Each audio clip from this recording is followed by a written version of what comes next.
Timur, pilkada Sri paling Kandi cantik. ya? Oh, iya, nah. karena diikuti oleh 3 Sri Kandi. Iya. Karena kita akan bahas itu karena di sana menarik karena perebutan teritorialnya sangat Kuat banget ya? kuat banget. Iya. Karena masing-masing punya kekuatan di daerahnya masing-masing. Lulu Nur Hamidah ini punya basis PKB yang menang di Pileg kemarin. PDIP juga kuat di Jawa Timur. Ada Risma Mesin partainya Hari ini, juga ya, mesin partainya luar kuat biasa. ya. Dan juga ada petahana, Khaifuddin Parawansa. Ini seru banget. Nanti kita akan bahas itu di Apa Kabar Indonesia Pagi pada hari ini. Kita buka dulu dengan sejumlah informasi pilihan pemirsa. Ini ada informasi dari pelaku curanmor yang terdeteksi ada di Kabupaten Bangkalan Madura, Jawa Timur. Ia digerebek polisi di rumahnya. Pelaku ini merupakan komplotan curanmor yang kerap beraksi di Bangkalan. Salah satunya adalah milik tetangganya sendiri. Sebelum menangkap MS, kepolisian terlebih dulu mengamankan S. Polisi masih terus mengejar satu tersangka lainnya.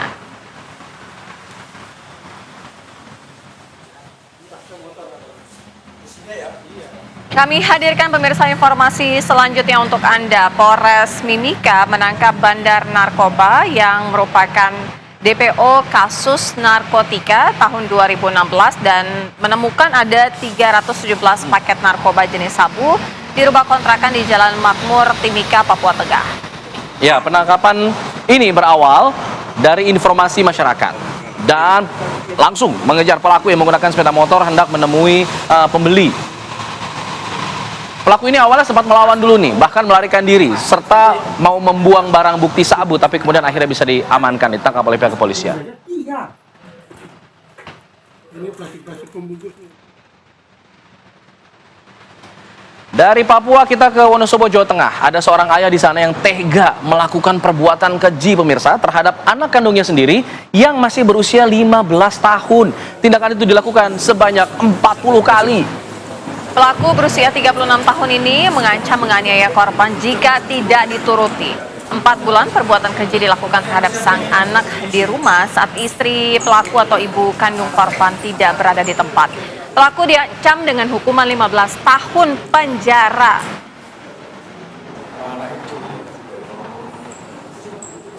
Terakhir yang dipakai oleh korban terakhir kali. Kami hadirkan pemirsa informasi selanjutnya. Seorang ibu rumah tangga ini viral di media sosial saat memeluk putrinya di balik jeruji besi tahanan atas dugaan melakukan tindakan melawan dan melukai petugas kepolisian. Iya, ini udah viral beberapa hari terakhir ini pemirsa, miris melihatnya, sedih sekali. Terjadi di Pengadilan Negeri Rantau Prapat di Labuan Batu di Sumatera Utara.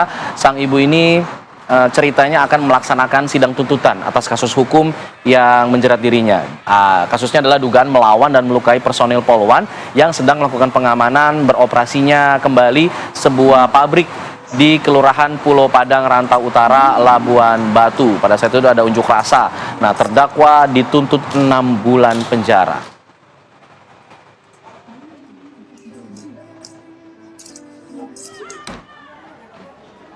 Kita beralih ke informasi lain, pemirsa. Ada pelaku pencurian tas milik pemain sepak bola timnas Indonesia di area Gelora Bung Karno, Senayan, Jakarta Pusat yang akhirnya berhasil diringkus Polres Metro Jakarta Pusat. Pelaku ini bernama Henrico Sitorus alias Bogel, ditangkap di kediamannya di Tangerang, Banten. Tas itu berisi ponsel dijual ke penada 2,5 juta rupiah.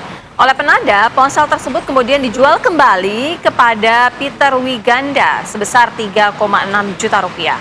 Penangkapan ini berhasil dilakukan setelah petugas mempelajari video rekaman CCTV di lokasi kejadian.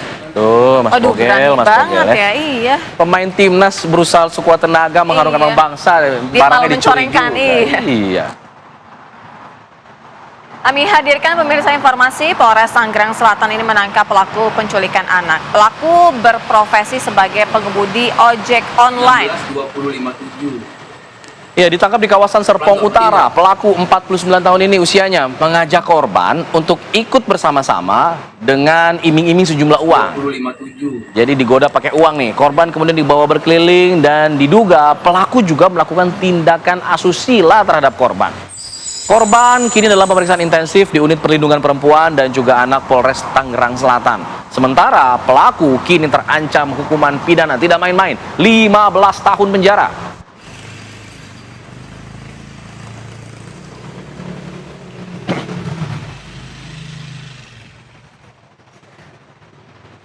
Kita ke Jawa Tengah lagi pemirsa. Kali ini di Banyumas ada bencana longsor yang terjadi di Kabupaten Banyumas. Ada tebing setinggi 10 meter kira-kira ini longsor dan menimpa ada satu pom bensin dan juga rumah warga. Kejadian ini terjadi karena hujan dengan intensitas tinggi setelah musim kemarau. Ambrol karena tidak kuat menahan debit air hujan. Meski tidak ada korban jiwa, namun Jalan Nasional Penghubung Banyumas Brebes ini sempat terhambat karena material tanah.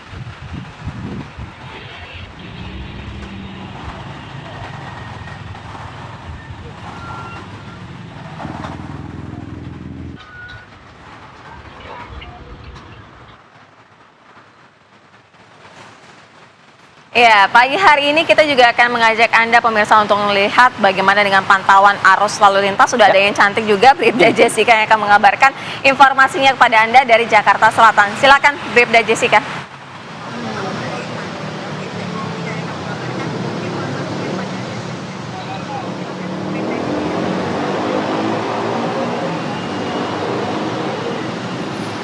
Baik, terima kasih Alfat dan Sira, serta selamat pagi pemirsa. Kembali kami informasikan kondisi arus lalu lintas pagi hari ini tepat dari Simpang Santa, Jakarta Selatan. Pemirsa dapat kita lihat bersama untuk kondisi arus lalu lintas di belakang saya saat ini dari arah Cawang yang akan menuju ke arah Blok M ataupun ke arah Wijaya. Sekali terjadi perlambatan percepatan sepanjang 150 meter di belakang garis stop. Tampak juga terjadi peningkatan volume arus lalu lintas dari arah Cawang baik yang akan menuju ke arah Wijaya ataupun ke arah Blok M bertepatan dengan jam berangkat perkantoran. Arus lalu lintas juga didominasi oleh kendaraan pribadi, khususnya pengendara roda 2, dan kami menghimbau terutama bagi pengendara roda 2 untuk tetap menggunakan helm berstandar nasional, baik pengemudi maupun penumpang untuk menjamin keselamatan Anda saat berkendara. Sedangkan dari arah selanjutnya yakni dari arah Blok S yang akan menuju ke arah Cawang ataupun menuju ke arah Wijaya saat ini masih dapat berlangsung kondusif, ramai, lancar, meskipun terkadang terjadi ketersendatan menjelang antrean traffic light namun tidak menimbulkan antrean yang begitu berarti. Selepasnya juga dapat melaju dengan kecepatan normal berkisar 40 hingga 60 km per jam. Dan kami himbau kepada para pengendara untuk dapat mengantisipasi terhadap kendaraan besar seperti bus pengangkut penumpang atau bus dalam kota pada kawasan ini dan juga truk pengangkut barang. Untuk itu tetap kondisikan jarak aman kendaraan Anda. Sedangkan dari arah selanjutnya yakni dari arah Wijaya juga terlihat adanya perlambatan percepatan menjelang antrian traffic light sepanjang 100 meter di belakang garis stop. Hal ini juga dikarenakan peningkatan volume arus lalu lintas menjelang jam berangkat perkantoran ataupun jam berangkat sekolah. Dan kami tetap menghimbau kepada para pengendara agar dapat tertib berlalu lintas dengan tidak menerobos antrian traffic light, khususnya pada kawasan ini dikarenakan terdapat adanya pertemuan arus ataupun persimpangan dengan kondisi arus lalu lintas yang sudah mulai ramai. Kami himbau juga untuk tetap berhenti di belakang garis stop khususnya bagi pengendara roda 2 dikarenakan pada kawasan ini juga cukup sering terdapat aktivitas masyarakat seperti pejalan kaki yang akan menyeberang menggunakan zebra cross. Dan kami himbau kepada para pengendara untuk tetap mengkondisikan laju maksimal kendaraan Anda. Dan juga pagi hari ini sudah tampak adanya petugas kami yang standby di lapangan untuk mengatur kondisi arus lalu lintas tepatnya di Simpang Santa, Jakarta Selatan. Dan berdasarkan data RSMS Korlantas Polri, angka kecelakaan lalu lintas seluruh Indonesia dalam kurun waktu 1 kali 24 jam sudah terjadi 270 kasus laka lantas dengan rincian 34 meninggal dunia, 45 luka berat dan 342 luka ringan. Dari 270 kasus laka lantas tersebut, 38% terjadi karena kecerobohan pengemudi. Penyebab mayoritas dikarenakan kecerobohan pengemudi dan gagal menjaga jarak aman, serta 95 laka terjadi dikarenakan pengemudi gagal menjaga jarak aman terhadap pengendara lainnya. Untuk itu kami himbau kepada para pengendara agar tetap berlalu lintas dan dapat mengikuti arah petugas kami di lapangan. Nah, untuk informasi selengkapnya mengenai kondisi arus lalu lintas, Anda dapat menghubungi call center kami di 1500669, juga SMS center kami di 9119. Stop pelanggaran, stop kecelakaan, keselamatan untuk kemanusiaan. Indonesia tertib, salam presisi dan kembali ke studio. Baik, terima kasih Bribda Jessica sudah mengabarkan mengenai kondisi arus lalu lintas di kawasan Simpang Santa di Jakarta Selatan ya. Nah, kita jeda dulu nih pemirsa. Nanti kita akan kembali dengan informasi seputar kasus penikaman terhadap seorang kasir minimarket di kawasan Gambir, Jakarta yang akhirnya pelakunya sudah tertangkap sekarang. Nah, apa yang kemudian menyebabkan penikaman tersebut? Kita akan hadirkan informasinya. Kita akan bahas dengan narasumber. Usai jeda, tetap di sini di Apa Kabar Indonesia Pagi. Pemirsa, kita hadirkan ini informasi mengenai seorang karyawan minimarket yang nekat menikam rekan kerjanya sendiri sampai tewas. Pelaku akhirnya berhasil ditangkap setelah warga mengepung tempat kejadian perkara. Seorang karyawan minimarket ini tewas di tangan rekan kerjanya di dalam gudang minimarket yang berada di Jalan Pecenongan, Kebon Kelapa, Gambir, Jakarta Pusat. Peristiwa ini diketahui setelah rekan korban lainnya melihat korban tergeletak bersimbah darah. Sementara pelaku berdiri di dekat korban dengan tangan yang masih menggenggam pisau.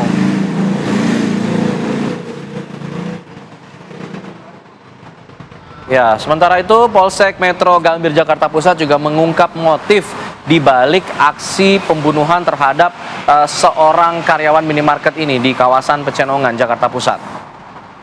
Pelaku ini berinisial SZ nekat membunuh rekan kerjanya sendiri lantaran sakit hati atas ucapan korban yang kerap melontarkan kalimat bercandaan tak senonoh terhadap pelaku. Padahal masalahnya ini juga bukan masalah yang berat ya, bisa diselesaikan dengan komunikasi baik-baik. Ya. Langsung saja pemirsa, kami ajak Anda bergabung bersama dengan Kapolsek Gambir, Jakarta Pusat, Kompol Jamilinus Nababan. Selamat pagi Pak Kapolsek. Selamat pagi Mbak Sera, selamat pagi Mas Al. Iya. Ya, selamat pagi. Pak Kapolsek, ini sebenarnya motifnya ini karena sakit hati. Apakah memang korban ini kerap melontarkan candaan yang kerap menyakitkan atau baru satu kali itu menurut pengakuan dari pelaku? Jadi hasil pemeriksaan kami dapat kami jelaskan bahwa si korban kerap melontarkan candaan-candaan yang menurut pelaku tidak mengenakan karena hal-hal yang tidak senonoh yang disampaikan oleh korban, dan ini berlangsung bukan baru sekali. Jadi menurut pelaku, dia sudah mencapai puncak emosinya pada hari kejadian. Demikian Mbak Sera. Pelaku melakukan penikaman menggunakan pisau dari mana, Pak? Sudah disiapkan sebelumnya? Jadi dapat kami jelaskan, alat ataupun pisau yang digunakan oleh pelaku ini adalah alat yang memang disiapkan oleh minimarket tersebut untuk memotong buah ataupun memotong peralatan-peralatan lain yang mungkin harus menggunakan pisau. Demikian. Ya, pada saat itu kan juga ada saksi ya Pak, sempat melihat juga, kemudian juga sempat dikejar oleh pelaku dan akhirnya berhasil minta tolong. Tapi pada saat itu sebenarnya kejadian ada berapa orang Pak di situ? Jadi hasil pemeriksaan kita dan hasil dari CCTV di TKP itu ada, saat kejadian itu ada 3 orang, yaitu satu pelaku, satunya korban, dan satu lagi adalah saksi ataupun karyawan yang sedang bekerja pada saat itu di minimarket di Pecenongan tersebut. Pelaku sempat berupaya melarikan diri, Pak, setelah melakukan penikaman itu?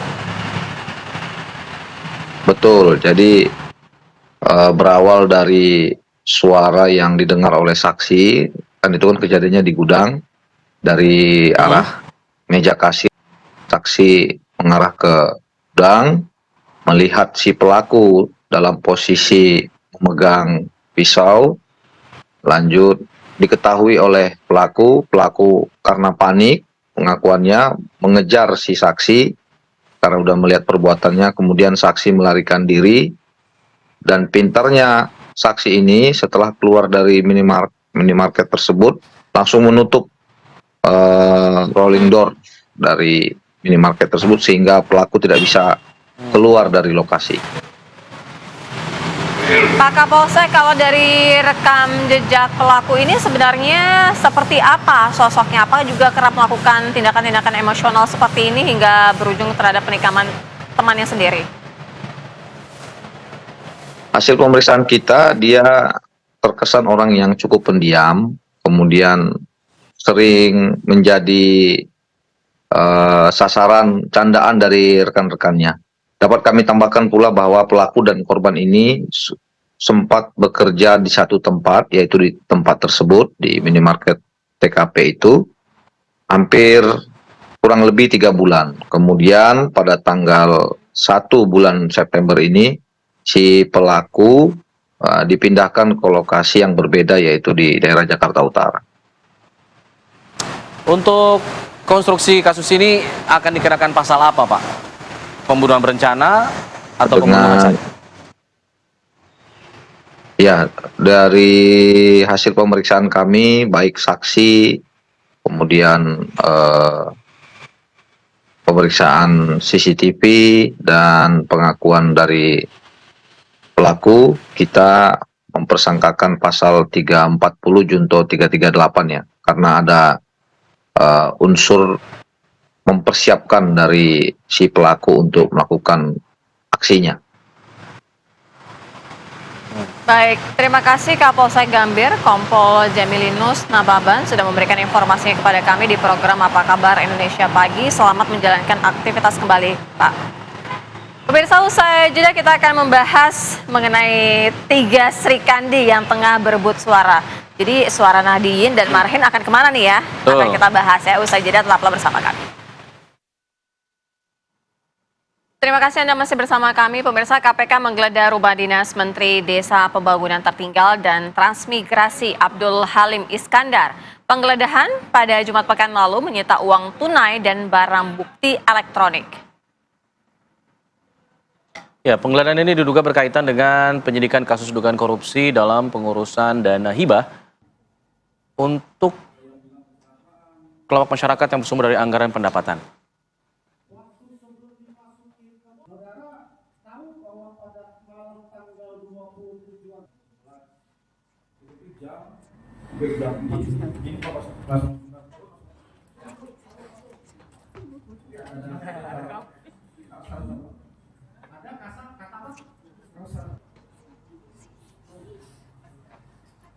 Ya, pemirsa mohon maaf, ya, ini informasi yang kami terima adalah sidang lanjutan PK dari terpidana kasus Vina yang sudah berjalan. Ini merupakan sidang lanjutan 6 terpidana seumur hidup kasus pembunuhan Vina dan Eki kembali digelar di Pengadilan Negeri Kota Cirebon, Jawa Barat, pemirsa. Nah, kuasa hukum terpidana menghadirkan 4 saksi fakta dalam persidangan ini. Masing-masing adalah Teguh Wijaya, Okta Rangga Pratama, Pramudia Wibowo-Ajati, dan Ahmad Saifuddin. Mereka adalah rekan-rekan terpidana yang mengetahui keberadaan para terpidana ketika itu. Kuasa hukum juga masih akan menghadirkan ada sekitar 11 orang saksi fakta lagi pada sidang-sidang berikutnya. Nah, ke dalam ruangan yang unit narkoba. Iya. Di dalam unit narkoba itu sesudah apa yang saudara? Ya, selanjutnya informasi yang tadi sempat kami singgung, pemirsa, ini Komisi Pemberantasan Korupsi atau KPK yang menggeledah rumah dinas Menteri Desa Pembangunan Tertinggal dan Transmigrasi Abdul Halim Iskandar. Nah, penggeledahan ini terjadi pada Jumat pekan lalu dan menyita sejumlah uang tunai dan juga ada barang bukti elektronik. Penggeledahan ini diduga berkaitan dengan penyidikan kasus dugaan korupsi dalam pengurusan dana hibah untuk kelompok masyarakat yang bersumber dari anggaran pendapatan dan belanja daerah atau APBD Provinsi Jawa Timur tahun anggaran 2019 hingga 2022. Abdul Halim Iskandar sempat diperiksa penyidik 22 Agustus lalu, diperiksa sebagai saksi. Kemudian sejak 12 Juli 2024, 21 orang telah berstatus sebagai tersangka, namun KPK belum juga merilis identitasnya.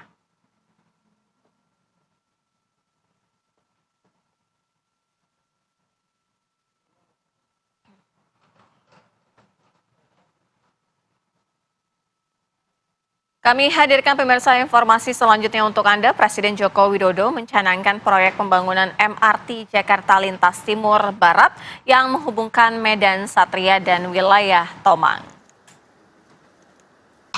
Ya, kabar gembira buat Anda pemirsa yang sehari-hari menggunakan MRT. Nah, ini sudah akan ditambah lagi nih. Ya. Dampingi penjabat Gubernur Jakarta Heru Budi Hartono, Menteri Perhubungan Budi Karya Sumadi, serta Duta Besar Jepang untuk Indonesia dan Indonesia untuk Jepang, Presiden Joko Widodo menjelaskan bahwa pembangunan ini dilakukan 2 tahap. Nah, fase 1 itu tahap 1 menghubungkan Medan Satria hingga ke Tomang yang melewati 21 stasiun. Nah, di tahap kedua nanti akan menghubungkan Tomang hingga Kembangan dan melalui ke 6 stasiun layang. Proyek ini ditargetkan bisa selesai dan bisa dioperasikan nanti pada tahun 2031 mendatang.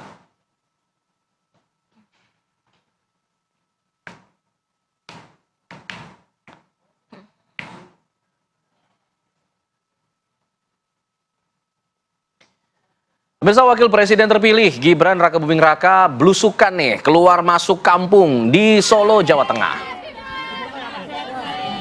Bersama pasangan bakal calon wali kota dan wakil wali kota Solo, Raspati Ardi dan Astrid Widayani, mengunjungi kampung Sondakan, Laweyan, Solo.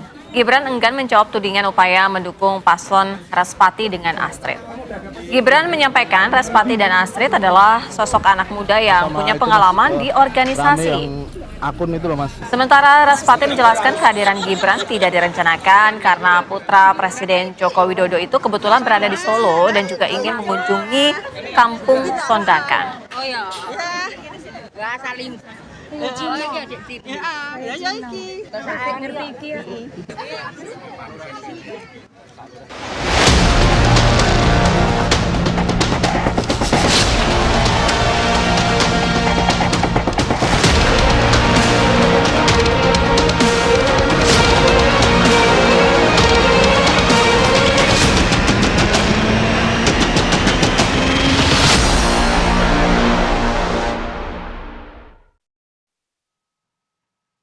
Pemirsa, pemilihan Gubernur Jawa Timur 2024 ini sangat seksi untuk diperbincangkan karena resmi diikuti oleh 3 Sri Kandi. Ya. Dan ini juga sangat-sangat menarik karena saat ini suara dari pemilih di Jawa Timur kurang lebih 30 juta lebih suara akan beralih kemana di antara 3 Sri Kandi ini. Kita simak informasinya untuk Anda.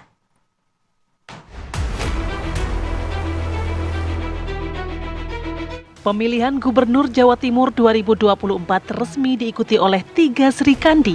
Mereka adalah Hovifah Indar Parawansa, Tri Risma Harini, dan Luluk Nur Hamidah. Munculnya 3 bakal calon gubernur perempuan pada Pilkada Jatim 2024 menunjukkan terbukanya masyarakat Jawa Timur terhadap kepemimpinan perempuan. Ketiga Sri Kandi ini akan bertarung keras dengan basis teritorial politik yang kuat. Risma bersama cawagupnya Zahrul Azhar Asumta didukung kuat PDI Perjuangan yang notabene basis partainya. Sementara Hovifah bersama Emil Dardak merupakan elit politik yang memiliki reputasi populer dan mendapat dukungan, utamanya dari kalangan Nahdiyin serta memiliki basis politik yang kuat di kalangan santri dan perempuan.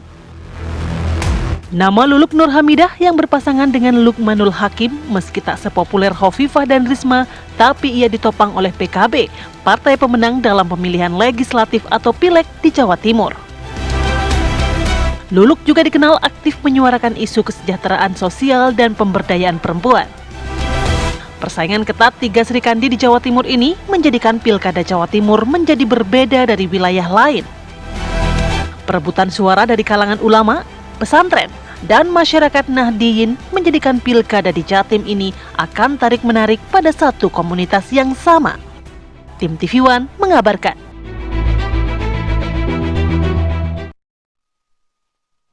Ya, hampir setengah dari pemilih di Jawa Timur itu adalah suara Nahdiyin. Dan juga suara-suara dari kaum Marhen begitu. Nah, akan kemana nih mereka referensinya untuk Pilkada Jawa Timur ini? Kita akan bahas itu bersama dengan sejumlah narasumber. Nanti ada yang sudah bergabung bersama kami sejauh ini melalui sambungan online. Ada Kang Zainul Munasihin selaku Wasekjen PKB. Selamat pagi Kang Zainul. Selamat pagi, Assalamualaikum Kang. Waalaikumsalam, selamat pagi Bang Alfat, Basira. Ya, selamat pagi. Lagi. Ada juga Prof. Suko Widodo selaku analis komunikasi politik dari Universitas Erlangga. Selamat pagi. Selamat pagi Bang Suko. Pagi semuanya, Mas, sehat. Iya, nanti juga akan bergabung Bang Herzaki Mahendra Putra selaku Kepala Badan Komunikasi Strategis Partai Demokrat, dan juga ada Mas Aryo Seno Bagaskoro, politikus PDI Perjuangan, nanti akan bergabung bersama di studio, tapi kita masih menunggu mereka. Nah, saya ingin ke Mas Suko Widodo dulu. Kalau hari Sabtu kemarin kita sempat ngobrol mengenai basis-basis suara di Jawa Timur ini terbagi menjadi beberapa Wilayah kelompok lah, bisa dibilang seperti itu. Ada dari dari sisi geokulturalnya di kelompok Arek, Mataraman, Tapal Kuda, dan Madura. Nah, untuk suara Nahdiyin dan juga Marhen ini biasanya paling banyak ada di wilayah mana sih sebenarnya?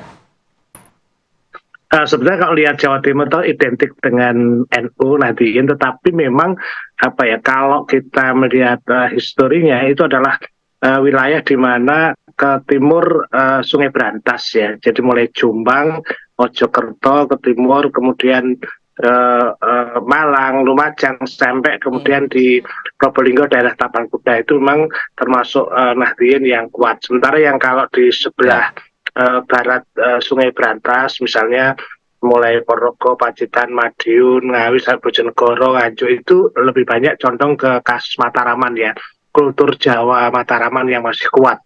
Tetapi perkembangan terakhir kita lihat bahwa hampir semua di Jawa Timur, misalnya setiap kabupaten bahkan kecamatan itu ada pondok pesantren, artinya NU identik, Jawa Timur identik dengan NU dan sebaliknya itu yang kemudian jadi bercampur ya. Kalau pendekatannya Clifford Good, selama memang ada kelompok priayi, abangan dan sebagainya, tapi itu tidak lagi, mereka bercampur dengan masyarakat berkultur Nahdiyin. Jadi susah memisahkannya. Nah, kalau lihat petanya, ya gimana Mbak? Iya, Mas Suko, kalau misalnya kita lihat kan Mataraman ini kan sebenarnya battleground yang sangat-sangat menarik ya. Kalau kita lihat itu wilayah penting untuk Khofifah Emil, sebab ada PDI dan PKB juga sangat kuat di Mataraman. Artinya akan terpisah di situ begitu ya?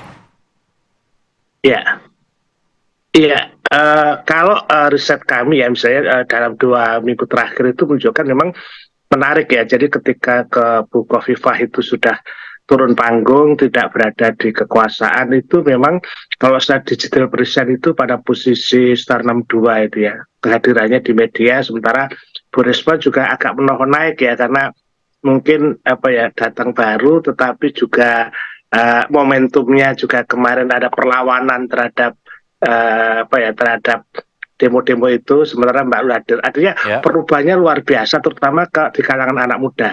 Jadi tidak lagi misalnya kita melihat sebagai Nahdiyin dan itu secara dikotomi berlebih. Hampir semua ada intersect ya. Tapi saya melihat memang di Jawa Timur Barat, Mataram pasti ada pertempuran, dan di sana adalah wilayah merah ya, Ngawi, kemudian dan sebagainya, dan Demokrat yang sangat kuat sekali, di mana Pak SBY di sana dilahirkan. Artinya peluangnya relatif sama, PKB juga kuat juga dari sana. Jadi ini yang perlu dicatat bahwa pilgub ini berbarengan dengan pilihan bupati dan wali kota. Sementara kita tahu PKB cukup kuat, bupati, wali kota ada 18, hampir sama dengan kekuatan PDI. Nah, kekuatan Bu Khofifah itu pada Kim Plus. Nah, apakah mengelola partai yang banyak itu lebih rumit atau tidak, ya tergantung dari 2 bulan ke depan ini. Oke. Saya tertarik dengan pernyataan dari Mas Suko Widodo mengenai Jawa Timur itu identik dengan pesantren, identik dengan NU. Nah, kalau pakai logika itu berarti seharusnya PKB di sini, Lulu Nur Hamidah, bisa diuntungkan. Nah, saya ingin ke Kang Zainul kalau begitu. Kang Zainul, kalau melihat peta seperti itu, logikanya semestinya Mbak Lulu Nur Hamidah ini diuntungkan. Tapi yang dilawan nih petahana nih. Lalu ada juga Bu Risma hari ini yang juga punya basis kuat begitu di Jawa Timur. Nah, apakah masih optimis bahwa di pilkada nanti bisa inline selaras dengan apa yang terjadi di Pileg misalnya kemarin? Karena kan PKB juara di Jawa Timur. Ya, Bang Alfat, saya kira begini, Jawa Timur itu memang betul itu basis Nahdiyin ya, dan selama ini PKB memang menempatkan diri sebagai partai pemenang di Jawa Timur. kita punya modal yang cukup kuat di Jawa Timur itu. Kita punya 27 kursi DPRD provinsi sebagai pemenang. Kita punya modal 4,5 juta suara di Pileg kemarin. Waktu Pilpres juga hampir sama. Pasangan Anies Mohaimin juga mendapatkan suara kurang lebih 4,5 juta pemilih. Ini saya kira modal yang cukup bagi pasangan Bu Lulu dan juga Mas Lukman untuk bertarung di Pilkada Jawa Timur.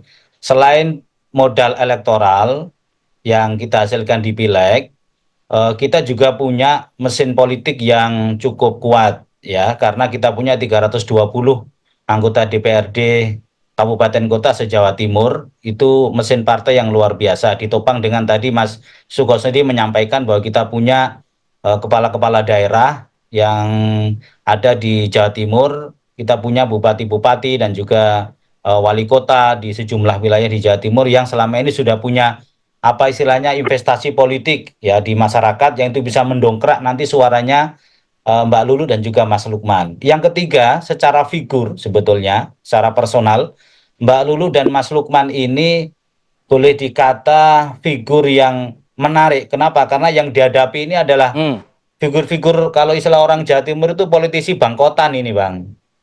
Bu Risma dan juga Bu Khofifa ini kan politisi yang sangat senior ya, sangat senior. Yang mereka punya rekam jejak, punya masa lalu, bahkan mungkin juga punya masalah-masalah yang sampai hari ini menjadi kritikan dan juga sorotan masyarakat. Sementara Mbak Lulu sendiri dan Mas Lukman ini figur yang sangat fresh, yang bisa memberikan harapan-harapan baru bagi masyarakat di Jawa Timur. Kalau soal pemetaan demografi, kultural yang disampaikan oleh Mas Suko tadi, saya kira Mbak Lulu dan Mas Lukman juga merepresentasikan dari peta demografi maupun juga peta kultural yang ada di Jawa Timur. Mbak Lulu kuat di daerah Mataraman karena beliau asli Jombang. Beliau menguasai wilayah Jombang, Kediri, Tulungagung, Blitar, Ngawi, Nganjuk dan seterusnya. Mas Lukman orang pesisir ya, kuat di daerah wilayah Bojonegoro, Tuban, Lamongan, Gresik sampai dengan Pasuruan gitu ya. Jadi menurut saya ini secara figur kekuatan Mbak Lulu dan Mas Lukman ini kekuatan yang menurut kami akan memberikan pertarungan yang indah dan pertarungan yang menarik di Pilkada Jawa Timur. Begitu, Mas. Baik, Kang Zainul, ada juga pernyataan gitu, paling tidak ada yang sempat ya memprediksi bahwa pertarungan Pilgub Jawa Timur ini juga paling tidak menguntungkan untuk Tri Risma hari ini, karena suara dari Khofifa ini terpecah karena dengan majunya Lulu. Tapi dijawabnya nanti ya, kita juga sudah ada kedatangan dari Mas Seno ya. Usai jeda kami segera kembali. Ya, kita lanjutkan dialog. Kita juga sudah bergabung bersama dengan Mas Aryo Seno Bagaskoro dan juga Bang Zaki ya, juga sudah melalui Zoom, sudah tersambung melalui kita. Lagi masih proses dipersiapkan. Oke, tadi ada pertanyaan gantung dulu ke Kang Zainul untuk sebelum kita nanti ke Mas Seno ya. Kang Zainul, ini sebenarnya dari majunya Mbak Lulu ini dikatakan bahwa menguntungkan pasangan Tri Risma hari ini karena memecah suara dari Khofifa Indar Parawansa. Kang Zainul, saya kira itu tidak beralasan ya tuduhan itu, karena kita ini PKB di Jawa Timur pemenang pemilu. Karena kita pemenang pemilu tentu kita ingin pemenang di Pilgub juga. Jadi itu menurut saya tidak tepat kalau dikatakan Mbak Lulu ini dimasukkan untuk memecah suaranya Bu Khofifa. Tidak. Kenapa? Karena Mbak Lulu sendiri punya rekam jejak di Jawa Tengah. Beliau memecahkan telur PKB di basisnya PDIP, basisnya Mas Seno ini. Jadi nggak ada alasan kita untuk kemudian memberikan ruang gitu ya kepada Bu Risma untuk bisa memenangkan Pilgub dengan cara memecah suaranya Bu Khofifa. Sama sekali tidak. Justru pasangan kita Mbak Lulu dan Mas Lukman ini adalah yang akan memenangkan di Pilgub Jawa Timur gitu. Jadi saya kira itu clear ya di Benaru dan juga strategi kita. Udah disenggol langsung, Mas Seno.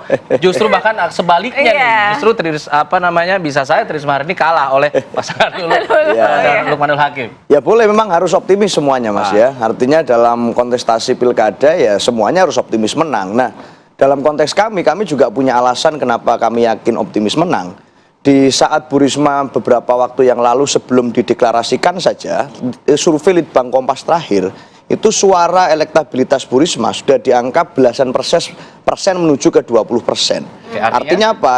Ini pilgub sangat kompetitif di Jawa Timur. Masyarakat Jatim ternyata sangat terbuka terhadap opsi-opsi evaluasi terhadap pemerintahan yang sudah ada saat ini, dan kemungkinan akan adanya opsi-opsi calon-calon baru dapat ikut serta dalam kontestasi. Buat kami ini menunjukkan bahwa ada kemungkinan perbedaan ruang demokratis yang menarik di Jawa Timur. Apalagi hari ini 3 Sri Kandi ini dimungkinkan untuk berkontestasi pasca putusan MK yang kemarin sangat kental dengan isu demokrasi. Jadi buat kami suatu hal yang baik. Nah, kenapa kami mempersiapkan tokoh yang buat kami nggak kaleng-kaleng ya? Ini seorang menteri sosial yang sampai mundur dari jabatannya, lalu 2 kali pernah menjadi wali kota Surabaya dengan prestasi yang demikian gemilang. Karena kami merasa bahwa Jawa Timur ini di waktu yang akan datang, ini dalam waktu yang cukup singkat, akan segera menjadi fokus ekonomi konsentrasi baru. Kenapa begitu? Karena IKN akan dipindah. Artinya ibu kota negara akan pindah ke Pulau Kalimantan, yang mana ekonomi kita akan bergeser ke timur. Nah, Jawa Timur di sini akan menjadi hub baru dengan menyambungkan ekonomi dari Indonesia Tengah ke Indonesia yang ke Indonesia Timur. Nah, ini memainkan peranan penting. Butuh tokoh yang punya reputasi internasional yang nggak kaleng-kaleng. Nah, Bu Risma ini nggak main-main. Waktu di wali kota Surabaya berkali-kali dapat penghargaan internasional. Buat kami ini tokoh yang sangat kompetitif. Mas Seno, PDI Perjuangan memang banyak sekali suaranya di Surabaya Raya. Tapi bagaimana dengan di Tapal Kuda yang didominasi dengan NU dan PKB? Ya, hari ini kan pakem sosiologis yang kita pahami memang ada pakem nasionalis religius. Dan di Jawa Timur kita dari tahun ke tahun, dari masa ke masa menghargai pakem tersebut. Maka dari itu dipilihlah tokoh Gus Hans menjadi wakil dari Bu Risma. Yang kita tahu Gus Hans ini adalah seorang santri yang kuat di Jombang, besar di Darul Ulum.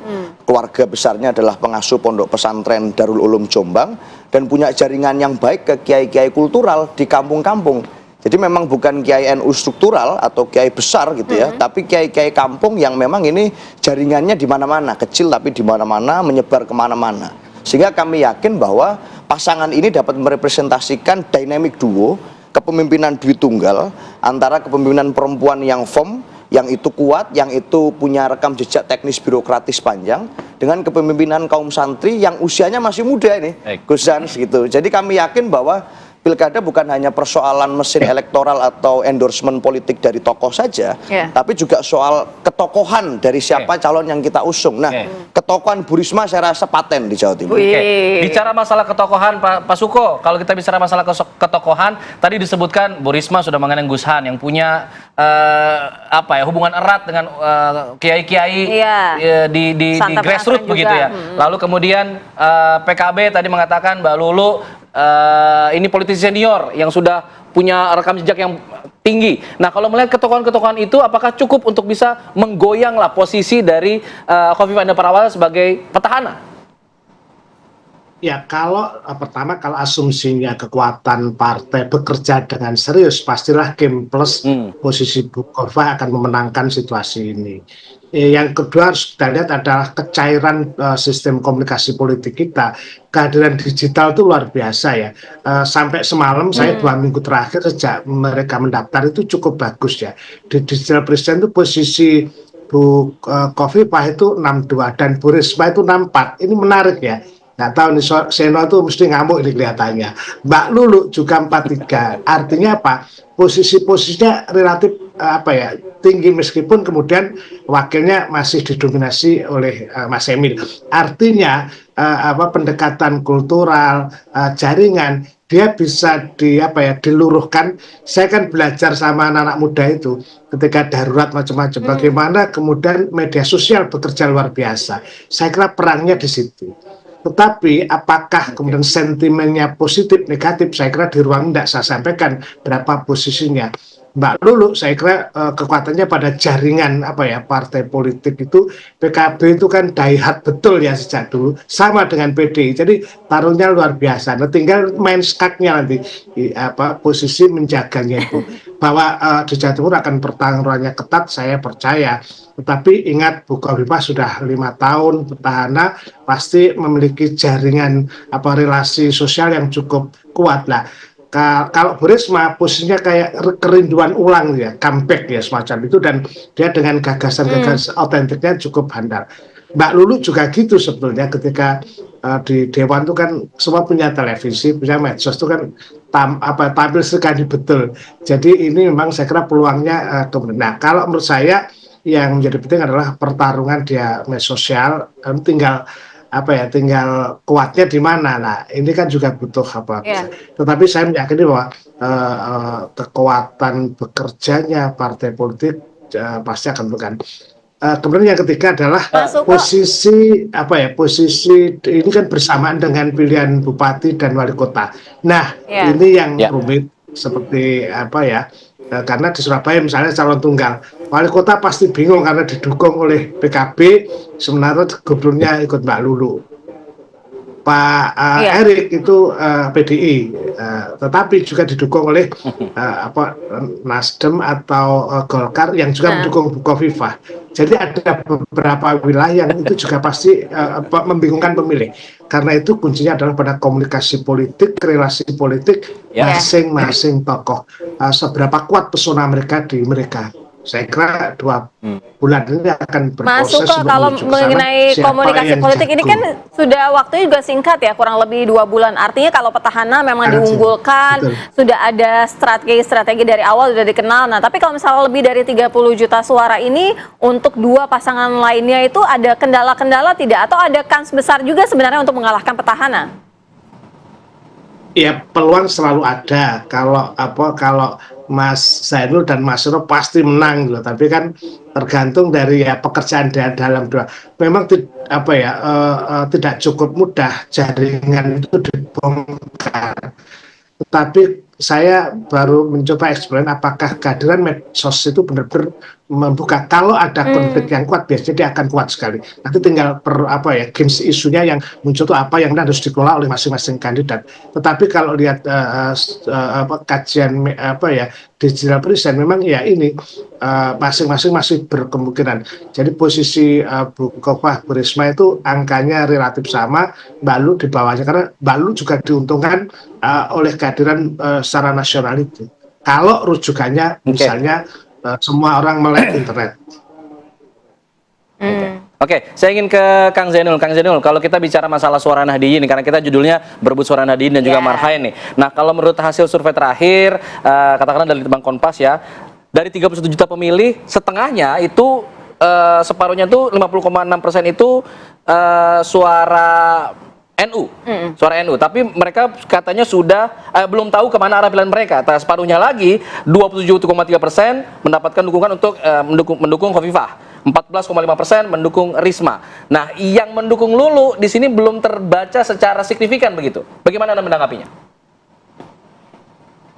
Ya, itu nanti akan ditentukan melalui mesin politik ya, Bang Alfat ya. Mesin politik kita akan jalan secara masif dan juga secara terstruktur. Nanti kita punya, misalnya tadi saya sebutkan, kita punya 320 lebih anggota DPRD PKB se-Jawa Timur. Nanti akan berjalan dengan maksimal, ditopang dengan figur-figur dari jaringan pesantren, para kiai, gus, dan juga para bunyai yang kita punya selama ini sebagai penopang utama dari elektoral PKB. Di Tapal Kuda kita sangat kuat ya, sangat kuat. Kita punya jaringan para bunyai dan juga para kiai dan gus yang selama ini sudah terjalin dengan sangat erat, dan hari ini satu barisan ya, satu kekuatan menyatu di Mbak Lulu dan juga Mas Lukman di Situbondo, di Banyuwangi, dan juga di Probolinggo. Kita cukup kuat jaringan kiai-kiai kita dan juga pesantren kita yang akan menopang elektoral dari Mbak Lulu dan juga Mas Lukman. Jadi kalau sekarang misalnya belum muncul di survei karena memang istilahnya mesin politik kita baru akan jalan dalam waktu beberapa minggu ke depan ini, dan kalau sudah berjalan mesin itu secara masif, saya yakin dan optimis pasangan Mbak Lulu dan Mas Lukman akan bisa merangkak untuk bisa mengejar ketertinggalan dari survei yang sekarang sudah disampaikan ke publik ya. Saya optimis soal itu.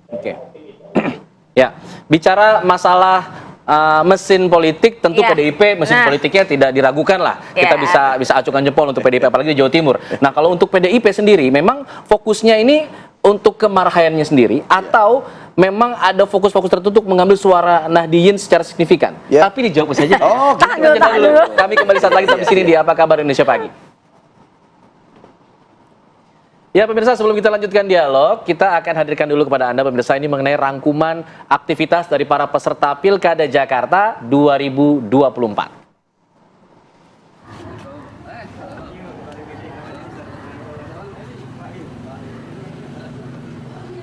Yang pertama kami hadirkan bakal calon wakil gubernur Jakarta sekaligus ketua Majelis Pertimbangan Partai WKS Suswono berkeliling ke sejumlah kantor DPC PKS di Jakarta. Salah satu yang dikunjungi adalah kantor DPC PKS Keramat Jati, Jakarta Timur. Pendamping bakal calon gubernur Ridwan Kamil itu bertemu dengan para relawan dan juga kader partai.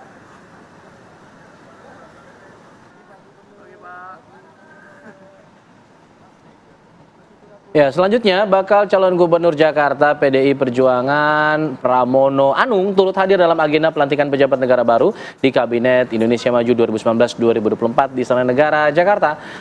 Mas Pram, begitu dia akrab disapa, menjelaskan sudah mengajukan surat pengunduran diri dari posisinya sebagai Menteri Sekretaris Kabinet di pemerintahan Presiden Joko Widodo. Pramono Anung juga datang ke deklarasi rumah bersama Pramono Rano.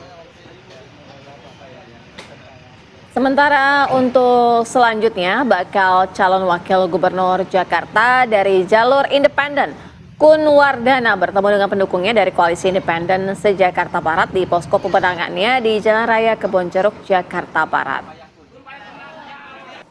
Kun Wardana ini menyampaikan beberapa hal yang selama ini menjadi masalah di Jakarta seperti banjir, kemudian pendidikan hingga sampah.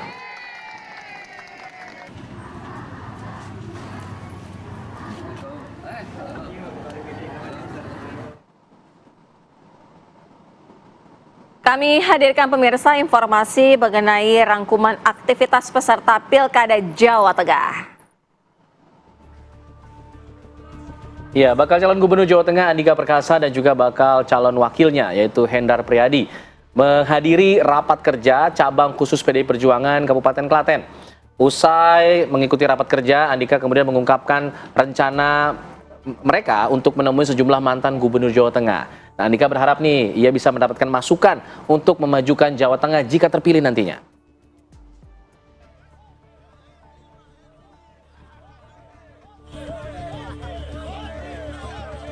Sementara itu, bakal calon gubernur Jawa Tengah Ahmad Lutfi belusukan ke Desa Cemecen, Kecamatan Manis Renggo, Kabupaten Klaten. Lutfi berharap pilkada berlangsung sejuk dan juga menyenangkan.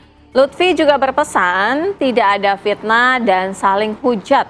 Selain bertemu warga, Ahmad Lutfi juga memborong produk-produk UMKM setempat. Kesempatan biasanya nih kalau didatengin sama cagup minta diborong.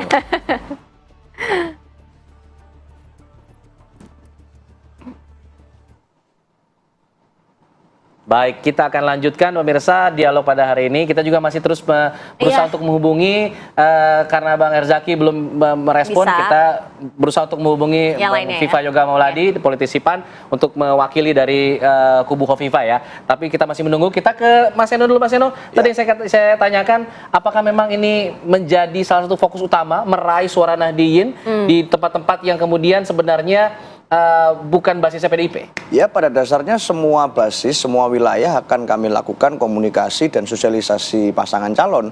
Dan ini tentu saja dipermudah karena memang pilkada serentak ini terjadi juga di kabupaten kota.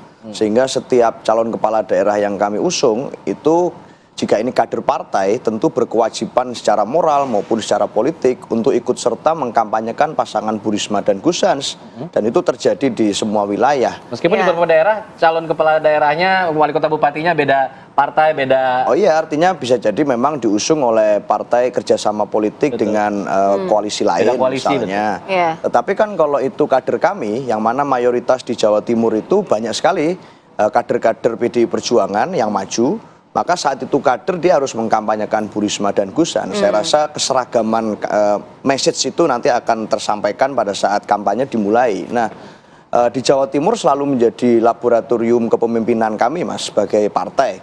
Artinya banyak sekali tokoh-tokoh muda yang muncul di Jawa Timur sebagai calon kepala daerah dan berproses di sana. Ini maju di periode kedua. Katakan di Surabaya ada Mas Eri Cahyadi, lalu ada Gus Yani di Gresik, ada Mas Ipin di Trenggalek, ada Mas Fauzi di Sumeneb, Mas Dito dan sebagainya. Yang ini masih muda-muda dan energik. Buat kami ini jadi satu kekuatan untuk bisa menyampaikan pesan dengan baik. Apalagi nanti rasanya akan ada kejutan di ketua tim pemenangan. Jadi di ketua tim pemenangan kami akan kami pilih sosok yang mampu berkomunikasi dengan baik dan mampu menyasar ke berbagai kalangan. Tapi kan PDI Perjuangan sendiri dalam Pilgub Jawa Timur kan belum pernah leading nih, belum pernah menang. Nah, artinya ada yang jadi concern nggak selain dari Arek kan memang wilayah sudah dari PDI Perjuangan kan, battleground yang lainnya? Ya, telatah kebudayaan di Jawa Timur ini kan unik dan masing-masing memang menyimpan kekhasannya sendiri. Baik di Mataraman, di Arek, di Tapal Kuda, di Madura. Tapi kami cukup optimis ya, artinya saat ini pada saat bicara tentang Pilgub, masyarakat Jawa Timur terbukti sudah sangat kritis dan melek literasi politiknya sangat tinggi. Artinya memungkinkan untuk membuka ruang bagi 3 kader perempuan anak bangsa ini untuk maju di satu kontestasi pilkada, menunjukkan bahwa pilkada dan politik di Jawa Timur itu sudah beyond tradisional politik, memberikan kesempatan yang terbuka bagi siapapun tanpa diskriminasi, dan itu artinya memungkinkan bagi kami untuk bicara ke masing-masing penduduk di berbagai telatah kebudayaan ini dengan politik gagasan yang menarik. Kalau sejauh ini kita masih melihat ada suasana bahwa Jawa Timur ini perlu ada suasana baru, Jawa Timur yang lebih bersih, pemerintahnya lebih transparan, lebih mendunia, lebih global, lebih mengutamakan gagasan, lebih bersih dari korupsi. Maka tagline kami adalah Jatim resik-resik Jawa Timur, gitu, bersih-bersih Jawa Timur. Nah, ini isu yang saya rasa sangat mudah untuk diterima dan ditangkap oleh siapapun di Jawa Timur, tidak peduli telatah kebudayaannya. Berarti kalau istilahnya resik-resik, bersih-bersih, berarti masih ada yang kotor begitu ya? Saya coba, sudah tersambung nih, ada Bang Viva Yoga Mauladi, politisi PAN untuk mewakili dari kubu Kofifa nih. Bang Viva Yoga, kalau melihat kondisi saat ini di Pilkada Jawa Timur, sebelumnya kan memang petahana ini diunggulkan sekali begitu, tapi kemudian muncul nama Tri Risma hari ini, muncul juga nama Bu Lulu begitu, yang kemudian juga punya basis dari PKB yang menang juga di Jawa Timur di Pileg kemarin.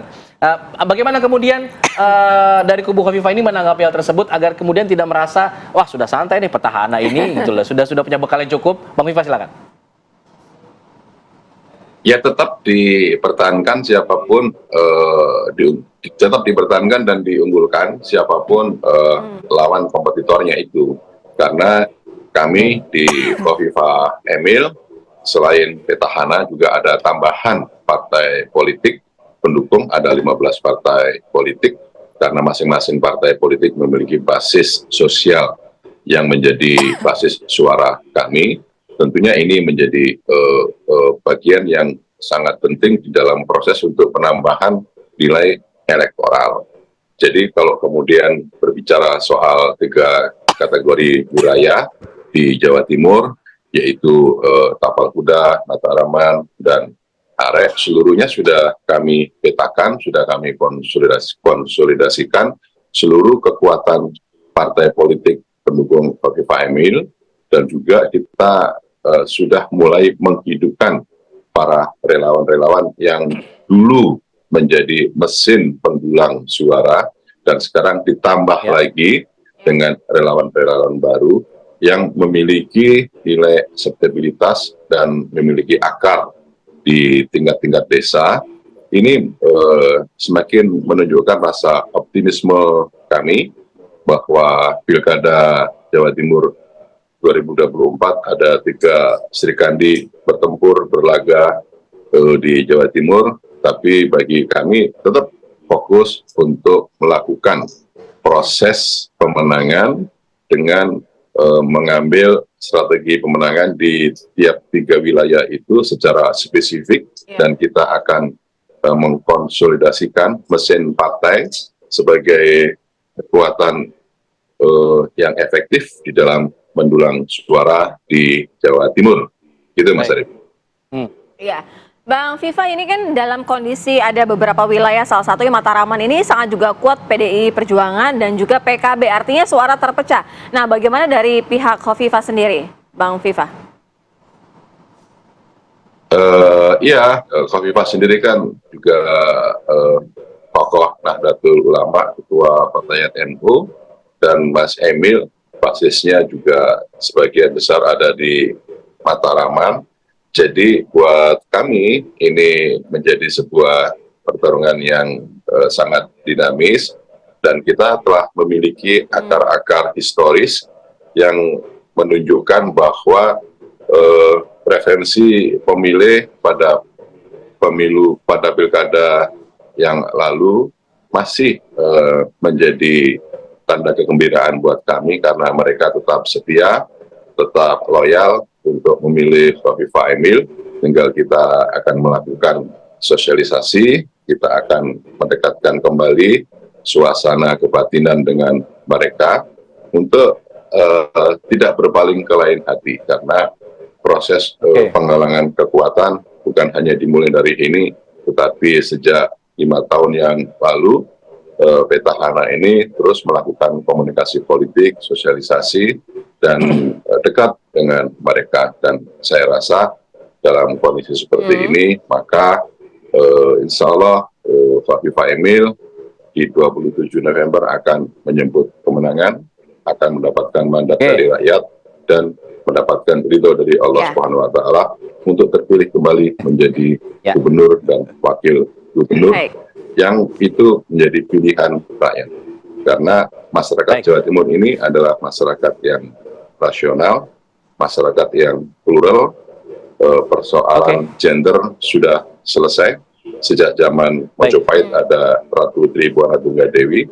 Jadi tidak ada laki-laki yang bertarung bukan karena tidak ada yang berani laki-laki di Jawa Timur, tapi ini menunjukkan bahwa keadilan, kesetaraan gender di Jawa Timur itu sudah menjadi bagian yang inherent dengan pandangan masyarakat Jawa Timur. Laki-laki, perempuan di jabatan publik itu tidak ada masalah sosial, tidak ada masalah politik, dan ini menjadi bagian yang menarik, menjadi teladan bagi masyarakat Indonesia bahwa persoalan gender di Jawa Timur itu sudah selesai, dan kita akan isi dengan pertarungan ide, pertarungan gagasan, pertarungan pemikiran untuk kemajuan masyarakat Jawa Timur.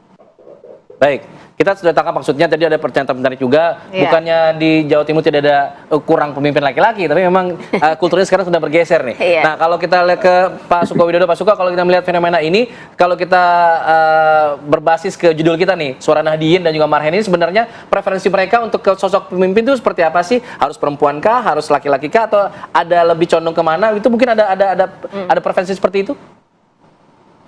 Ya, sekitar 10 tahun lalu masih perdebatan. Gubernur Jawa Timur, mohon izin Khofifah terpilih. Mohon izin Pak Viva juga, Bang Viva, kita mau ke Pak Suko Widodo dulu. Ya, jadi kalau dulu memang ada ya, bahkan ada surat misalnya dari seseorang mengatakan bahwa pemilih perempuan, pemimpin perempuan tidak, tapi sekarang gendernya udah cukup lah. Yang jadi soal justru begini, ini kan identik dengan Pilpres ya. Kalau misalnya dulu 01 Pak Anies lewat PKB, sekarang representasi ada. Kemudian 02 itu dengan Kim makan plus. Dan ketiga adalah Pak Ganjar dengan PD.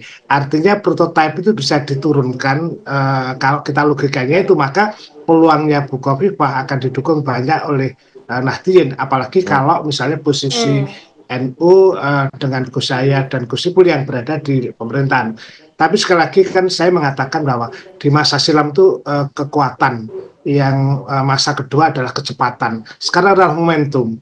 Nah, peristiwa darurat, demonstrasi dan sebagainya itu setidaknya menyeruak yang kemudian menjadi, saya khususnya anak muda ya, saya lihat di berbagai daerah itu memang tidak terkubukan oleh kelompok-kelompok apakah Nahdliyin atau Mataraman, tapi sangat cair, dan itu jumlahnya cukup besar ya. Kalau yang di pemilih milenial itu sekitar 21% mungkin, itu angka ya. Nah, sekarang makanya saya sekali lagi tinggal tim suksesnya. Sampai hari ini kita belum menangkap misalnya isu gagasan apa baru Bu Risma misalnya dengan berani mengatakan resik-resik. Nah, kita lihat misalnya yang user grade content itu cukup besar. Bu Risma itu capai terakhir 4.000 saya sampai semalam. Posisi Bu Khofifah 2.800, Mbak Lulu itu masih 700-an dah. Artinya apa ya, isu yang diangkatkan dalam komunikasi politik itu apa yang Anda katakan, yang itu menjadi persepsi. Terus cara mengatakan, how to communicate misalnya, itu kan karakter tokoh-tokoh.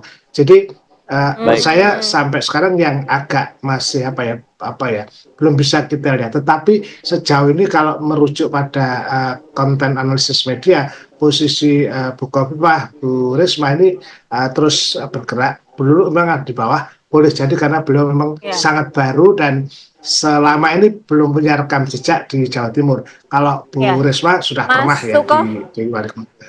Ya. Mas Suko, kalau tadi Mas Suko bilang kan tidak terpatok dengan Nahdien ataupun Marhen, tapi lebih kepada untuk milenial ya. Jadi lebih kepada di media sosial, kemudian kontennya, dan tokoh ini akan seberapa besar signifikan mereka terpengaruh dengan tokoh selain dari konten juga? Ya misalnya begini ya, attractiveness anak muda. Saya sampai tanya, pilih pilkada atau skincare misalnya, itu saya tanya tuh. Itu mayoritas malah skincare, nggak mikir pilkada misalnya. Terus isu-isu yang, jadi sejauh ini isu yang nangkep ya baru posisi PD udah on the track ketika dia menjadi melawan gitu. Nah, terus Bu Khofifah juga cukup bagus ya, terutama di kalangan hampir semua ini ya, misalnya dia keteduhannya, keguyup rukunnya mengandalkan itu lah. Kalau Bu Lulu boleh jadi karena masih mengandalkan jaringan tadi seperti kata Mas Zainul, itu juga bagus lah. Tinggal permainan dalam dua bulan ini. Tapi menurut saya permainan di media sosial termasuk televisi ini sangat menentukan, karena mereka tidak cukup punya waktu untuk berinteraksi masyarakat dengan 31 juta pemilih itu.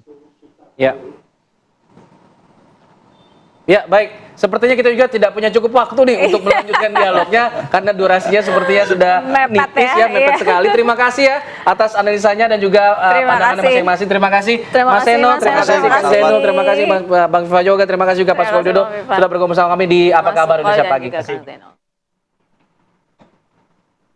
Pemirsa, Presiden Joko Widodo kembali mengubah susunan para pembantunya di Kabinet Indonesia Maju periode 2019-2024. Sekretaris Jenderal Pengurus Besar Nahdlatul Ulama Saifullah Yusuf dilantik sebagai Menteri Sosial.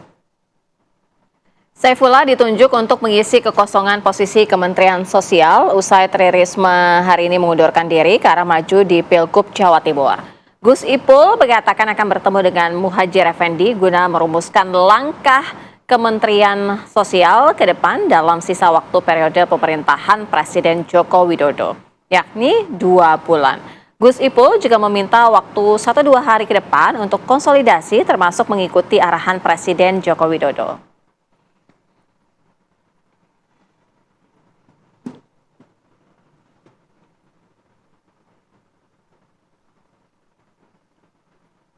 Pemirsa, 4 kader PDI Perjuangan menggugat Ketua Umumnya Megawati Soekarno Putri terkait dengan pengesahan surat keputusan perpanjangan kepengurusan PDI Perjuangan. Ya, surat keputusan pengesahan perpanjangan kepengurusan DPP PDI Perjuangan untuk periode 2019-2024 yang diperpanjang hingga tahun 2025 ini digugat ke Pengadilan Tata Usaha Negara. Penggugat adalah 4 kader dari PDI Perjuangan sendiri. Penggugat menilai SK yang ditandatangani oleh Menkumham ketika itu adalah Yasona Lauli dianggap melanggar anggaran dasar dan anggaran rumah tangga partai serta bertentangan dengan keputusan Kongres. Hak prerogatif dari Megawati pun menurut penggugat tidak mencakup perubahan ADART partai tanpa melalui Kongres. Gugatan terhadap perpanjangan kepengurusan dan penambahan personel DPP itu salah alamat. Kenapa salah alamat? Karena di dalam anggaran dasar anggaran rumah tangga diberikan hak prerogatif kepada Ketua Umum Partai untuk melakukan langkah-langkah penyelamatan organisasi dan segala macam. Silakan dibuka anggaran dasar anggaran rumah tangga PDI Perjuangan. Dan klausul itulah juga yang memberikan hak kepada Ketua Umum untuk melakukan percepatan Kongres pada tahun 2019 yang lalu. Jadi pada waktu itu juga sudah dilakukan hal yang sama, tidak ada masalah hukum, tidak ada masalah apapun, karena itu wewenang yang diberikan oleh Kongres kepada Ketua Umum, gitu ya. Jadi gugatan ini adalah murni, kalau menurut kami, adalah langkah politik yang memang upayanya untuk menyerang PD Perjuangan, gitu ya. Kemudian untuk menggagalkan PD Perjuangan dalam kontestasi pilkada ini, dan juga tentu dalam persoalan-persoalan lain menyangkut kehidupan kebangsaan, di mana partai politik diberikan hak dan wewenang untuk mengatur dirinya dan berkontribusi bagi pengembangan demokrasi, gitu ya. Pemirsa, Komisi 2 DPR RI menggelar rapat dengar pendapat bersama dengan Komisi Pemilihan Umum, Bawaslu, dan DKPP membahas soal fenomena kota kosong di Pilkada Serentak 2024 ini.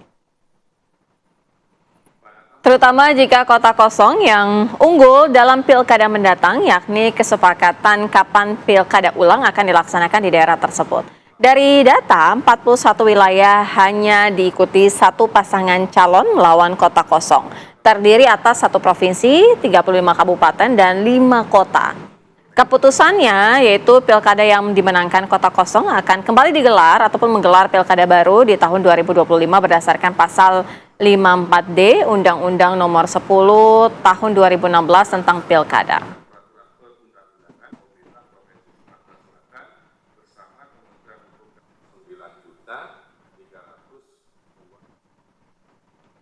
Pemirsa, usai jeda kita akan membahas kali ini memang dunia kita sedang tidak baik-baik saja ya. Di Indonesia banyak sekali, miris sekali kejadiannya, banyak terjadi pembunuhan hingga berujung juga pemerkosaan dan pelakunya bahkan ada yang anak di bawah umur. Usai jeda kami akan bahas kepada Anda, tetaplah bersama kami.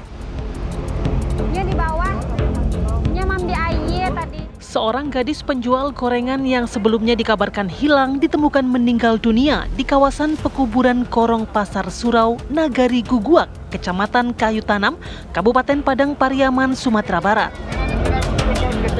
Nia Kurniasari, 18 tahun, diduga menjadi korban pembunuhan dan pemerkosaan.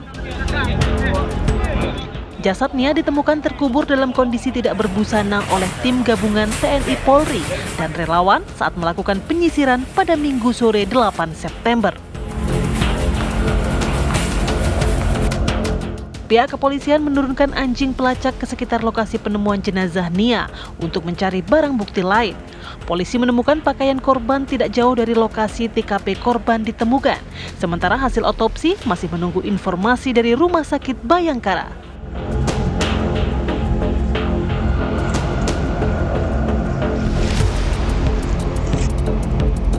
Warga Palembang digegerkan dengan penemuan jenazah remaja putri di sekitar TPU Talang Krikil, Palembang.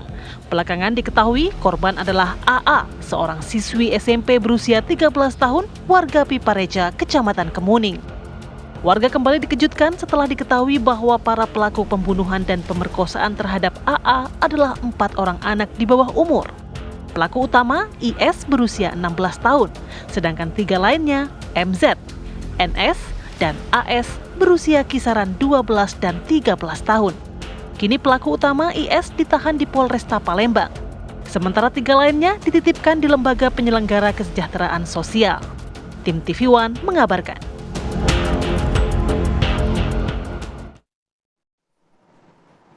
Pemirsa, belakangan ini pemerkosaan dan juga pembunuhan kian sadis ada beberapa tempat di Sumatera Utara, ada di Dairi dan juga di Labuan Batu, kemudian di Palembang, Sumatera Selatan, dan juga ada di Padang Pariaman. Kami akan ajak Anda, pemirsa, berdialog bersama dengan pakar viktimologi UI, Mas Heru Susetio. Selamat pagi. Selamat pagi Mbak, selamat pagi Mas. Sebelum kita akan berdialog, izin Mas Heru kita terlebih dahulu menyapa rekan kami, ada Andri Saputra yang akan mengabarkan mengenai kasus di mana terjadi pembunuhan hingga pemerkosaan di Padang Pariaman, Sumatera Barat. Ada gadis penjual gorengan yang dikubur juga pada saat itu. Andri, silakan dengan informasi terbaru. Ya, dapat saya laporkan bahwasanya diduga pembunuhan gadis penjual gorengan ini terjadi pada Jumat. Ditemukan pada minggunya gitu. Jadi si gadis ini dinyatakan hilang dan ditemukan pada hari Minggunya terkubur di sebuah lokasi perkebunan di kawasan Kayu Tanam. untuk informasi terbaru saat ini polisi terus melakukan penyelidikan terhadap kasus ini dengan sudah memeriksa 4 orang saksi dan mungkin ada lagi saksi tambahan untuk memperkuat dugaan pelaku yang melakukan pembunuhan ini. Tadi malam tim reserse Daerah Hitam Polres Padang Pariaman juga melakukan pengejaran salah satu terduga pelaku utama yang dikabarkan dia tadi masih di kawasan Kecamatan Kayu Tanam, namun dia lari di kawasan Hutan. Kemarin juga terjadi tembak-tembakan di lokasi tersebut. Begitu. Baik, semoga memang pelakunya kita harapkan bisa segera dideteksi dan ditangkap begitu ya. Kita akan langsung berbincang dengan Mas Heru kalau begitu Mas Heru. Ini fenomena yang sangat miris sekali. Bagaimana bisa terjadi dalam kurun waktu yang tidak berselang lama antara kasus ini. Dan semuanya terjadi di Pulau Sumatera. Betul. Apakah Anda punya analisa tertentu mengenai hal ini? Kenapa bisa terjadinya hampir berdekatan waktunya? Iya. Sebelumnya pernah terjadi kepada korban Yuyun deh tahun 2016 di Bengkulu tahun 2016 bulan Februari kalau nggak salah. Sama ini juga gang rape, perkosaan dilakukan oleh kelompok dan sebagiannya masih bocah di bawah 18 tahun. Dan terulang kembali yang di Palembang, kemudian ada kasus kembali di Sumatera Utara, di Dairi, di Labuan Batu. Kemudian yang kalau disumbarkan belum ketahuan siapa tersangkanya ya. Cuma kita melihat fenomena gang rape ini mengkhawatirkan ya. Alias pemerkosaan massal yang memang ada yang berujung sampai kematian, ada yang tidak. Tapi penderitaan luar biasa karena walaupun tidak meninggal, korban trauma luar biasa ya. Di traumanya itu tidak lebih, ya juga sangat serius, bahkan sampai sepanjang hidupnya. Sehingga itu yang harus kita prihatin dan juga sedih, apalagi sebagian tersangka pelakunya masih anak-anak, atau kita biasa sebut dengan istilah ABH, anak yang berkonflik dengan hukum. Ini buat kita miris sekali gitu. Ada yang masih umur 12 tahun, umur 13 tahun, 15 tahun. Ya mungkin dulu tak terpikirkan anak kecil itu bisa berpikir untuk memperkosa ya. Nah ini yang kita, dan juga membunuh kemudian ya. Ini yang kita harus benar-benar evaluasi, introspeksi dan juga mengkaji ada apa dengan anak-anak kita saat ini. Itu pertanyaannya Mas Heru. Sebenarnya ada apa sih? Apa faktor karena mereka sering melihat gadget dengan video-video pornografi atau apa? Tapi dijawabnya nanti. Mas Heru, kita harus jeda terlebih dahulu. Pemirsa, kami segera kembali usai jeda. Kita lanjutkan dialog. Mas Heru, kalau kita lihat kan memang dari mereka yang anak-anak di bawah umur yang menjadi pelaku pemerkosaan itu juga cenderung sering sekali melihat gadget video porno gitu. Itu faktor terbesar juga yang mempengaruhi mereka? Ya betul Mbak ya, jadi para tersangka ABH, anak yang berkonflik dengan hukum itu, stimulannya ketika melakukan suatu kejahatan seksual biasanya ada stimulan berupa pornografi. Pornografi mungkin akibat exposure berlebihan, entah di laptop, entah di handphone, entah di nonton bersama, di video, di segala macam.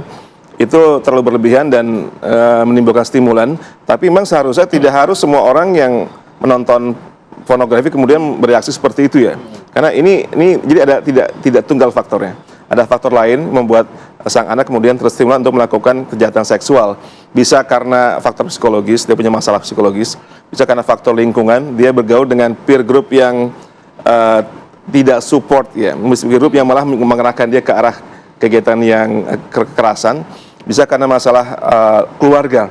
Kebanyakan masalah keluarga. Kurang terjadi ada family bonding di rumahnya, tidak ada ketahanan keluarga yang bagus, nggak ada role model dari pihak ayah ataupun dari pihak ibu, sehingga anak itu akhirnya nggak punya nggak bisa mengambil pesan-pesan kebaikan dari rumah. Dia mencari sendiri, akhirnya ketemu dengan peer group yang violence. Itulah biasanya bermula dari situ ya, karena ada keluarga yang istilahnya dysfunctional family, keluarga yang tidak berfungsi. Akhirnya mencari teman-temannya destruktif dan biasanya juga ada pengaruh zat-zat adiktif ya, entah karena narkoba, entah karena alkohol, kemudian karena pergaulan atau terpapar kekerasan dari teman-temannya, dari yang orang punya pengalaman kekerasan sebelumnya, akhirnya itu semua berkontribusi untuk lahirnya kejahatan seksual kepada anak, kepada sesama anak. Karena harusnya kalau sekedar pornografi mungkin membuat orang memang merusak otak ya. Tapi tidak semua kemudian mewujudkannya menjadi tindakan kejahatan seksual. Ada juga yang mungkin hanya pada level otak, tapi menyalurkan dengan cara-cara yang lain. Kalau sampai membunuh, berarti ada faktor-faktor lain, faktor keluarga, lingkungan, masyarakat, narkoba dan sebagainya. Kalau bicara tadi mereka anak-anak yang kemudian di bawah umur ini berkumpul dengan peer group yang kemudian destruktif tadi, lalu melakukan geng rape tadi, kalau kita lihat, ini pola geng rape itu seperti apa sih? Apakah memang ada pola-pola tertentu, korban tertentu dan lain sebagainya? Geng rape alias perkosaan oleh kelompok itu biasanya korban dengan sang pelaku atau sang tersangka biasanya saling kenal ya. Ada yang saling kenal, ada yang tidak. Dalam kasus Yuyun di Bengkulu, korban adalah teman mereka sendiri, korban dari para tersangka pelaku. Tapi juga ada yang geng rape yang korban tidak kenal dengan pelakunya, karena hanya mungkin melintas di depan dia pada waktu malam sendirian, dan mereka sedang mabok, mereka sedang mungkin terpapar pornografi, kemudian mereka melampiaskan pada korban walaupun tidak kenal. Jadi ada yang karena kenal. Dalam kasus Palembang itu korban kenal dengan pelaku walaupun baru 2 bulan, 2 minggu ya. Meskipun berkenalan melalui Facebook, menurut keterangan dari polisi, kenalan melalui sosial media. Hanya baru 2 minggu berkenalan, kemudian diajak janjian ke kuburan Cina tersebut kan. Jadi tapi juga ada yang tidak kenal, seperti kasusnya N di Sumbar, itu tidak kenal ya. Di tempat lain di Sumatera Utara korban kenal karena mantan pacar ataupun pernah masih berpacaran sampai sekarang. Jadi geng rape bisa bermula karena ada kedekatan secara emosional, mungkin pacarnya atau mantan pacarnya. Kemudian kenapa dia percaya? Karena ini kan teman saya, ini kan kenalan saya. Tapi kemudian disalahgunakan karena dia mungkin mengajak teman-temannya untuk kemudian ini ada teman gue nih, pacar gue nih, oke sekarang kita garap sekalian. Itu kemudian terjadi seperti itu. Oke. Pada intinya memang kembali ke memfungsikan kembali fungsi sebuah keluarga agar tidak anak tuh tidak tersalurkan dengan hal-hal negatif yang negatif. Lingkungan Terima kasih berpengaruh. Mas Heru. Terima kasih Mas sudah Heru. bergabung sama kami di Apa Kabar Indonesia Pagi. Dan informasi tadi pemirsa sekaligus menutup jumpa kita di Apa Kabar Indonesia Pagi. Tapi sebelum pamit kita akan sapa dulu rekan kami Anggia Ebony yang akan mengabarkan dari kabar utama pagi pada hari ini, apa yang menjadi headline pada hari ini. Ebony, silakan. Selamat pagi Alfat dan Sira, kami akan perbarui informasi mengenai seorang bocah berusia 10 tahun yang dianiaya oleh pamannya di Bulukumba, Sulawesi Selatan. Selain itu juga akan kami hadirkan informasi mengenai sidang PK yang diajukan oleh 6 terpidana kasus pembunuhan Vina dan Eki di Cirebon. Bagaimana nanti, siapa saja saksi yang akan dihadirkan, selengkapnya di Kabar Utama Pagi sesaat lagi. Sira dan Alfat. Baik, terima kasih Anggia Ebony. Pemirsa jangan lewatkan Kabar Utama Pagi akan hadir sesaat lagi. Mewakili kru yang bertugas, saya Sira Safira. Saya Alfa Tauhid pamit undur diri. Terima kasih. Sampai jumpa.